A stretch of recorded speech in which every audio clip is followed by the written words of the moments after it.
दोस्तों, आज हम सुनाएंगे गौतम बुद्ध और आलसी आदमी की कहानी। तो चलिए। गौतम बुद्ध अपने ध्यान में बैठे थे कि वहाँ पर एक आदमी आया। ये आदमी अपने आलसीपन से इतना बहुत ज़्यादा परेशान था। आलसी आदमी गौतम बुद्ध से बोला, महात्मा जी मेरी मदद कीजिए, मैं अपने आलस से बहुत ज़्यादा परेशान हूँ। आप ही कोई उपाय बताइए जिसमें मैं आलसीपन से छुटकारा पा सकूं। गौतम बुद्ध की कहानी। गौतम बुद्ध ने उस व्यक्ति से कहा, पहले मुझे यह बताओ कि तुम्हें क्यों लगता है कि तुम आलसी हो। आलसी आदमी बोला, सिर्फ मुझे नहीं, मेरे परिवार वाले को और मेरे आसपास के सभी लोगों को ऐसा ही लगता है कि मैं आलसी हूँ। गौतम बुद्ध ने फिर उससे पूछा, क्या तुम जानते हो आलस्य होता क्या है? आलसी व्यक्ति बोला, नहीं, मैं नहीं जानता हूँ, किंतु मैं इतना जरूर जानता हूँ कि आलस्य बहुत बुरी चीज है। इसकी वजह से मुझे बहुत नुकसान हुआ है जीवन में। गौतम बुद्ध बोले, जिस परेशानी से तुम छुटकारा पाना चाहते हो, पहले उसके बारे में पूरी जानकारी ले लोगे तो उससे छुटकारा पाना आसान हो जाएगा। आलसी व्यक्ति बोला, भगवान, इसी बुद्धि तो मुझ में नहीं है। आप ही मुझे इस समय के बारे में जानकारी दीजिए। गौतम बुद्ध बोले, आलस्य एक मानसिक अवस्था है, एक विचार है जिसे जाने अनजाने में हम खुद ही जन्म देते हैं। आलस्य को भूलकर कारणों की वजह से ही जन्म लेता है। एक है शारीरिक और दूसरा मानसिक। शारीरिक कारणों में पहला कारण है गलत तरह का भोजन। हम सभी जानते हैं कि हमारे शरीर को भोजन से ऊर्जा मिलती है और यह ऊर्जा सजीव चीजों से मिलती तो अच्छी, यानी कि प्राकृतिक रूप से जो हमें भोजन की वस्तुएं प्राप्त होती है उससे अगर यह ऊर्जा मिले तो हमारा शरीर इससे अच्छी ऊर्जा प्राप्त करता है। इससे उलट यदि हम निर्जीव वस्तुओं से ऊर्जा प्राप्त करते हैं तो यह हमें आलस्य की ओर लेकर जाती है। दूसरा कारण हमारी शरीर गतिविधियां भी हमें आलस्य के चंगुल में फंसा सकती है। गौतम बुद्ध ने आलसी व्यक्ति को अपने शिष्य की तरह इशारा करते हुए कहा कि देखो, इनके चलते फिरने बैठने के तरीके में तुम्हें कुछ अलग नजर आ रहा है। जब आलसी व्यक्ति कुछ समय नहीं पाया तब गौतम बुद्ध ने उससे कहा, मेरे शिष्य जब भी बैठते हैं तो वो रीढ़ की हड्डी में एकदम सीधा रखते हुए बैठते हैं। चलते हैं तो उनके दोनों पैरों के बीच अच्छे से संतुलन बना रहता है और जब वह सोते हैं तो उनका शरीर एकदम शिथिल रहता है। ऐसा करने से उन्हें रात्रि में एकदम सही तरीके से नींद आती है। आलसी व्यक्ति बोला, लेकिन नींद तो आलस्य का एक स्वरूप है। बुद्धि बोले, हाँ, अगर उसे ज्यादा मात्रा में लिया जाए तो। बुद्ध ने इस बात को आगे बढ़ाते हुए कहा कि नींद हम मात्रा में लोगे तो तुम्हें अगले दिन थकान महसूस होगी और ऐसा करने से ज़्यादा आलस्य शरीर में आएगा। नींद ज़्यादा लोगे तब भी यही परिणाम होगा। इसलिए नींद को ना ज़्यादा न कम, एकदम सही मात्रा में लेना अति आवश्यक है। आलसी व्यक्ति बोला, हाँ, यह तो मैंने भी अनुभव किया है। बुद्ध बोले, अब मानसिक कारणों के बारे में जान लो। मानसिक कारण में सबसे पहले है हमारी पुरानी गलत धारणाएं।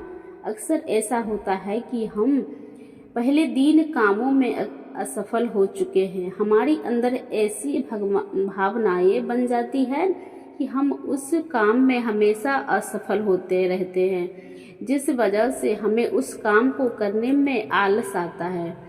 ऐसी धारणाओं से छुटकारा पाने का एकमात्र उपाय यह है कि हमें अपने मन को यह समझना चाहिए कि पिछली बार हम जब उस काम में असफल हुए थे तो हम उसके बारे में जितना जानते थे तब हम उस काम को बारे में उससे ज़्यादा जानते हैं, क्योंकि असफल होने के बाद हम उसके काफ़ी कुछ सीख भी लेते हैं। बुद्ध बोले, दूसरा कारण है आलसी और कामचोर लोगों की संगत। कई बार ऐसा होता है कि हम आलसी नहीं होते हैं, मगर जिनके साथ हम रहते हैं हम उन जैसे बनने लगते हैं। इससे छुटकारा पाने का उपाय बहुत सरल है। कामचोर और आलसी व्यक्तियों से दूर रहो। ऐसे व्यक्तियों की संगत में रहो जो अपने काम को बड़ी लगन से करते हैं और तुम्हें कुछ सिखा पाए। गौतम बुद्ध ने तीसरा कारण बताते हुए कहा, यह कारण आलस्य के लिए सबसे बड़ा कारण है, काम को कल पर टालने रहना। यह कारण इतना शक्तिशाली है कि किसी भी व्यक्ति को बर्बाद कर सकता है। इससे बचने का सबसे आसान उपाय है यह है कि जो काम जितनी जल्दी संभव हो उतनी ही जल्दी कर दिया जाए। गौतम बुद्ध ने आलसी व्यक्ति से एक सवाल पूछा, मान लो तुम किसी रेगिस्तान में फंस गए हो और तुम्हें प्यास लगी है, तो तुम क्या करोगे? आलसी व्यक्ति बोला, मैं जल्दी से रेगिस्तान के आसपास कोई गांव की तलाश करूंगा या ऐसी जगह की तलाश करूंगा जहां पर मुझे पानी मिल सके। गौतम बुद्ध बोले, अगर तुम्हें काफ़ी देर ढूंढने पर भी पानी ना मिले तब तुम क्या करोगे? आलसी व्यक्ति बोला, मैं तब भी अपनी तलाश जारी रखूंगा, क्योंकि ऐसी परिस्थितियों में मेरे पास कोई और दूसरा विकल्प तो होगा ही नहीं।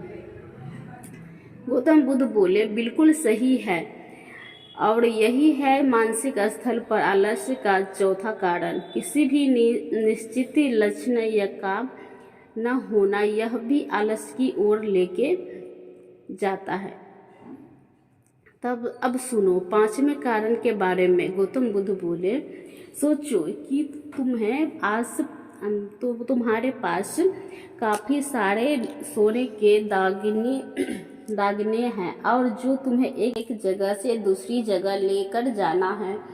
तुम चलते चलते थक जाते हो और किसी पेड़ के नीचे बैठ जाते हो और तभी तुम्हें दूर से तुम्हारी सफ़र दौड़कर आ रहे हैं डाकू दिखाई देते हैं, तो क्या तब भी तुम आलस के करके वहीं बैठ रहोगे या ऐसी परिस्थितियों में तुम वहां से उठकर दौड़ने लगोगे? आलसी व्यक्ति बोला, जी मुझे वहां से दौड़ना ही पड़ेगा, नहीं तो मेरी जान और सोने के दागिने दोनों खतरे में पड़ जाएंगे।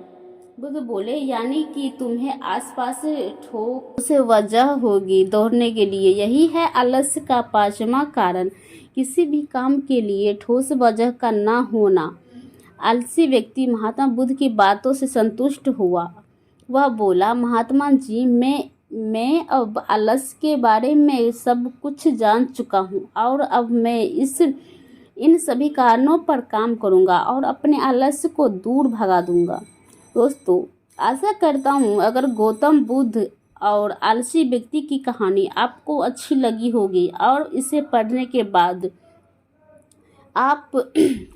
आप सभी भी जीवन में आलस्य नहीं करेंगे।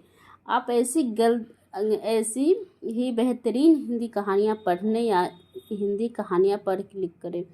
दोस्तों, अगर ये वीडियो आप सबको अच्छा लगा होगा तो वीडियो को सब्सक्राइब, चैनल को सब्सक्राइब, वीडियो को लाइक, अपने दोस्तों के साथ ज़्यादा से ज़्यादा शेयर कीजिएगा, क्योंकि इस कहानी से हमें कुछ सीख मिलती है और ये कहानी हर किसी को जीवन में प्रेरित करती है। तो अगला वीडियो देखने के लिए चैनल को सब्सक्राइब कर लीजिए। धन्यवाद।